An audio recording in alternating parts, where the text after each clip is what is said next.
Raven the Trickster. There is more to Raven than meets the eye. And how many of you have seen the eye of a raven? Ravens have long been associated with divinity. Few people know that the first bird out of Noah's Ark was a raven. It just didn't return. It didn't feel like a need. Odin relies on his 2 ravens to fly around the world every day and keep him informed. Edgar Allan Poe's raven shrieked nevermore, but what that has to do with anything, only Poe knows. He is known by many tribes under many names. For example, the Tsimshian know him as Xams. Although his brother, Logabola, is also a bit of a tricky customer. Despite what you may have heard, absolutely no frogs are involved. In the beginning, Raven was first and foremost a creator and trickster god, especially of the Haida tribe, who claims he discovered the first humans hiding in a clamshell and brought them berries and salmon. A bit of a tricky god himself, he's also the long-suffering victim of his tribal in trickery, coyote.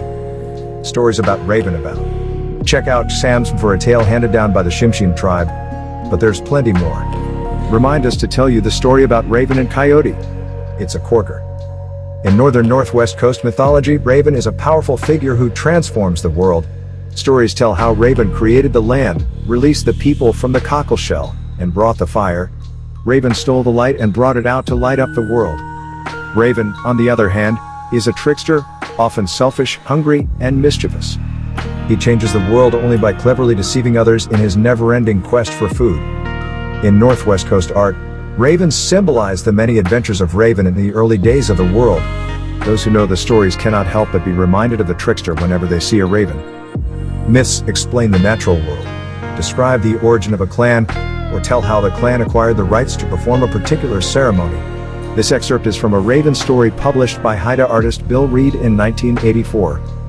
How Raven brought light to the world. At that time, the whole world was dark, inky, pitchy, all-consuming dark, blacker than 1,000 stormy winter midnights, blacker than anything anywhere has been since.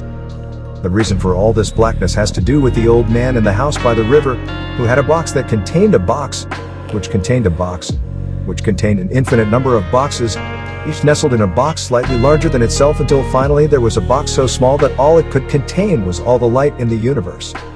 In the story, the old man hides the light because he's afraid to see whether or not his daughter is ugly.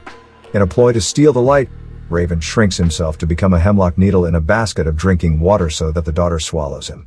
Soon, Raven is reborn from her as a raven/human child. The old man accepts him as his grandson, and soon Raven begins begging that he open the boxes, one after another, each time pleading and crying until the old man yields.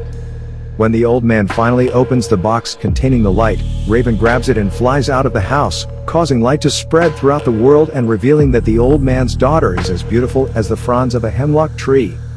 As Raven flies away, Eagle sees him and tries to steal the light, causing Raven to drop some of it, which becomes the moon and the stars.